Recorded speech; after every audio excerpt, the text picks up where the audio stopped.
Hello and welcome to another episode of Words with Myself. Severely depressed people commonly want to commit suicide, and they have the right idea, but what they are looking for is a spiritual death, as opposed to a physical one. In the modern society, we do a really bad job of helping people to understand what it is that they're actually looking for, as opposed to what it is that they're feeling. It's not that their feelings are wrong. If somebody has this innate burning desire, or they're under so much pressure or in so much suffering that they believe that the only way for it to stop is for them to kill themselves. And often they suffer in silence because they know that communicating how they feel will typically result in a negative reaction where somebody is upset with them or they don't understand how you could possibly feel like that. They may take it extremely personally and feel like they're not good enough or they can't do enough for you to make you feel happy, but it's not about that. And sort of at the very best, you're going to get someone who just tries to plead with you and convince you not to kill yourself and that your life is valuable and this kind of stuff, which most people, even if they're suicidal, are still aware of. They don't want to do that. They feel like it is their only option, that they are broken in a way that cannot be fixed, and they are stuck how they are forever. They don't see a path forward because to them there isn't one. And to carry what they have to carry for so long, and they might be looking at the rest of their life like, am I really going to carry this for another 30 years or another 50 years or another 70 years? I've been carrying it for so long, and it seems like the only way that I can have a rest or stop or put it down is to end it all. And of course, this isn't the solution, and it is such a terrible thing when someone takes their own life. But for your solution to their problem to just be, don't kill yourself, that isn't adequate. That doesn't give them a route out. That just tells them that they have to carry the burden of their suffering so that you won't miss them, so that you won't go through negative experiences, so that you won't miss them. They're the ones that usually get labeled as selfish, and yet the only reason for living is for the people around them. That's typically the only thing that holds someone on, is that they have one or two people in their lives that they would never want to hurt in that way. And they know that by doing that, they would hurt them. So they carry on living. It's not that they want to, but they will suffer their morbid existence for the sake of others. And for some people, the weight of doing that over an extended period of time is just too much. They're not strong enough to keep going and keep going and keep going. And it is absolutely tragic that these people never get help or guidance or somebody who can help them to understand that the pain that they're in and how to transmute that, how to change it. Because it's not that way forever. And it may feel like the only solution, but it's not. And the fact that you may want to end your life, what you really mean is that you want the pain to stop. You don't want to keep carrying that weight around. You don't want to keep hurting and being hurt. You don't want to keep suffering. And you don't have to. It doesn't have to be that way. But when you feel that way, you are attached and holding on to so much. You feel like you are dragging your ego around in a rucksack and it weighs a ton. And everywhere you go, you have to kind of drag this thing through existence. All of your shame, all of your guilt, all of your embarrassment, all of your trauma, and you just lug it everywhere you go. And it affects everything you do and every decision you make and how you perceive the world. And you get crushed under that weight. And this is why I say that they have the right idea. Because they are looking for that ego to die. It is an ego death, as opposed to a physical death. And going through that experience, you understand that you can die many, many, many times in one life, and that you need to. Change is constant. Life changes constantly, and you have to adapt. There is a moment when you are a child, and then you're a teenager, and then you're an adult. And you still feel those things that you felt when you were a child. You still have those memories. You hold on to so much, and it impacts your entire life. You have built up all of these preconceived notions, these defense mechanisms. You've recognized all of these different patterns. You've adapted in so many ways, and you end up losing yourself, losing that essence, who you really are. And you get lost in this identity.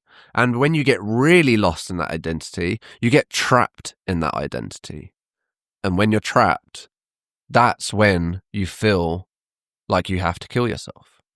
And it feels like the only way to get out of it, because you are trapped in an identity that you don't know how to get out of. And one that you built. And you probably built it very well and tried to expend a lot of effort and energy and time invested into building this identity. So it's extremely hard to give it up. We all think that we know who we are, but the chance of you really understanding who you are, if you haven't gone through this process several times, or hundreds of times, is very small. You only know one version of yourself, and you've never let yourself experiment or experience out of this. A lot of people get comfortable, and then they don't want things to change. They never want things to change. And if things change, it seems like a massive inconvenience to them. And that's when they believe that they're a victim. And that's when depression starts to kick in, because they feel like they've been robbed of something. They built all of this stuff, and then it all went wrong, and that's not fair. But everything is subject to change. And to people who believe that they're going to be stuck that way forever, if you truly hear those words, that everything changes, then you can't think that it's hopeless. If you know that everything is always changing, it cannot be hopeless, and you cannot be stuck this way forever. So to apply a permanent solution to a temporary problem is tragic. You don't need to. What you do need to get over and let go of is your idea of yourself. You have built up such an image of yourself as what is right, what is wrong, when you've done the right thing, when you've done the wrong thing, when things were your fault, when things weren't your fault. You've built up this whole historical narrative about yourself, and the chances are it's not very accurate. It's very hard to accurately understand because you fill in the blanks. You assume, for instance, like what someone else was thinking in a certain situation, or you assume that their intent was bad when maybe it wasn't. So to get a really accurate picture is impossible. You don't know all of the information. So where you have filled in the blanks, if you are naturally negatively inclined or you're in a bad frame of mind, you're going to assume the worst, and then you're going to take that as evidence that it's true.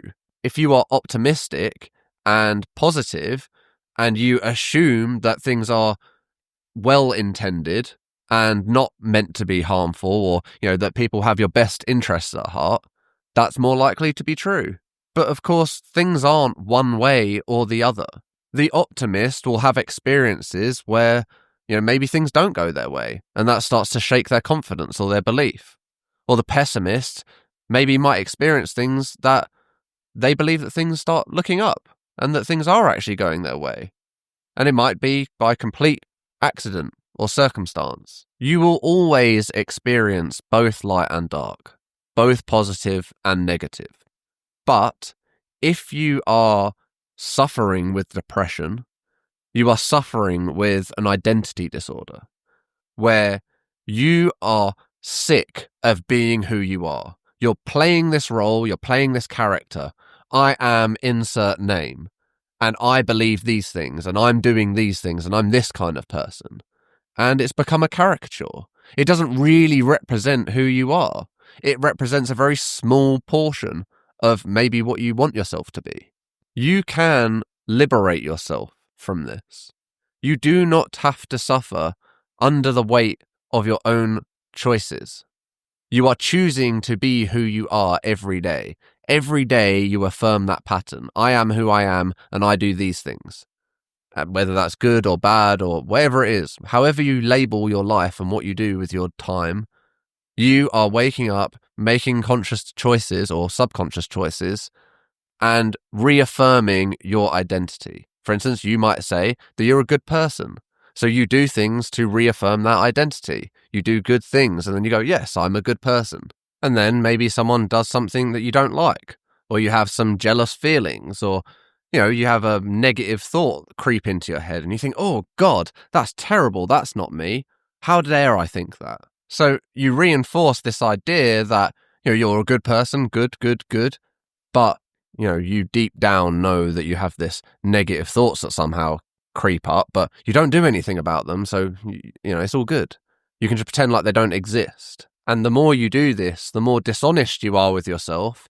You build up this shadow identity of yourself. There is who I want to be and who I believe myself to be and everything else. And I'm not saying this because I think we're all evil or, we're all deep down, we're horrible people. What I'm trying to get across to you is this idea that you don't know yourself as well as you think you do. You don't let yourself even explore some avenues of your thinking. Many people are so afraid to dig deep into their subconscious because they're afraid of what they're going to find. They want to believe this cozy lie that they tell themselves that they're great and capable and they're always doing the best and always doing good and, there's nothing wrong with them. They're never at fault, or they're a victim all the time and life's terrible and it's all life's fault and they don't have any responsibility or make any bad decisions. It's just bad luck and bad universe. It doesn't work like that. That's not reality. And the more you come to grips with reality and accept that you are who you are, and you have a duty to understand yourself, to set yourself free from all of the constraints that you put on yourselves. And honestly, you might say, well, what, am I just going to go murder someone? And I'm saying, well, why is that constraint on you? If do you want to murder someone? Is that what you're holding yourself back from doing it? And if you weren't holding yourself back, you're going to go out and murder someone?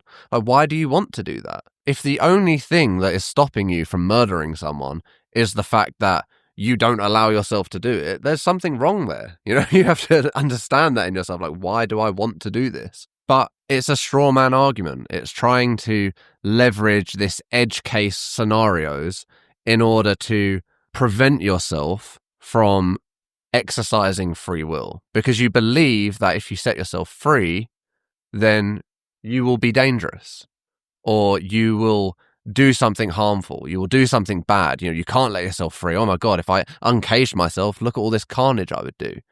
Then that's what you have to address. The underlying issues is that you are screaming for carnage. You want to do all of this stuff and you haven't addressed it. You haven't addressed where that need is coming from. You can't just say it's bad and stuff it in a closet and ignore it. It doesn't work. You can't just contain yourself in some sort of ethical identity prison where you are not able to even delve into that or understand it or look at it. You can't face it, the monster of yourself. You won't even look at it because you're too scared of what you might be capable of or what you would truly do with free will. It's not that doing all of that stuff is okay and we should all be doing that and set ourselves free and just go and cause carnage or do terrible things or anything like that. It's about suppressing it is not the solution. We need to understand it, look at it, and address it. You have to turn and face the monster. That is the only way to overcome it. In order to understand it and go, you know what? I see where this is coming from. I see this is coming from the fact that I've been hurt before and I've been angry and I've suppressed that, and that's metastasized into something where, I feel really tired of being pushed around and I really want to smash someone's face in or hurt them because I'm tired of people hurting me. That kind of stuff. You have to look at that and address it and go, you know what? I have been holding on to all of this negative feeling for so long that it's become something that I don't like, that it's become a shadow or a monster that's so scary that I can't even look at those parts of myself. It's not that that's who you are. It's that is what you have become. That's what that identity has become. You keep sweeping things under the rug, or, putting all of those nasty thoughts and dark thoughts into a closet, and it begins to overspill. You have to address them. You have to understand why you feel the way you do, why these thoughts are coming up, why you feel the need to live in a way that doesn't serve you, that you aren't happy. Why are you living for other people's sake? Why are you scared of other people's opinions? Why aren't you confident in who you are? Understand this. You must take the time to do the work. And that is the answer. There is so much in you that you probably don't know. Things that you're capable of. Things that you want. Desires, dreams, intentions. So much complexity to who you are that you don't allow yourself to express. You don't allow yourself to understand. And of course, when you are a person contained in your own prison, you are going to want to escape. But you cannot escape if you don't let yourself. If you don't allow yourself to feel how you need to feel, to think what you need to think, to be who you are, to be you authentically in every way, to be radically honest with yourself and the world around you, to truly be you and let nothing stop you, and be absolutely confident in the fact that you are great, you are amazing, and there's nothing wrong with you. There is nothing in you that is so broken that it cannot be fixed. And you may not have all the answers at the moment. You may not have any hope. You may believe that it's all hopeless, that nothing will work, that nothing will change. But if you don't change, how can it? You have to let go of your identity, of your idea of yourself. And once that is stripped away, and all you are left with is the present moment and the world around you, you'll realize that there are no bad things. You're talking about all of this trauma. What trauma? When? What, all the way back then in your past? Like, that's not right now. It's not happening to you right now. And you go, well, I can't let go of it. Why? Why do you need to hold on? And it's not hold on in a way that it's like, I have to forget it, but the attachment, it's the emotional attachment to that. It has a hold on you. And the only way to break that hold is to accept it, is to accept what happened, is to forgive, to move on, to let it go, to move past it, to allow yourself to change, to let the old you die so that the new you can emerge. You don't need to kill yourself. You just need to let go.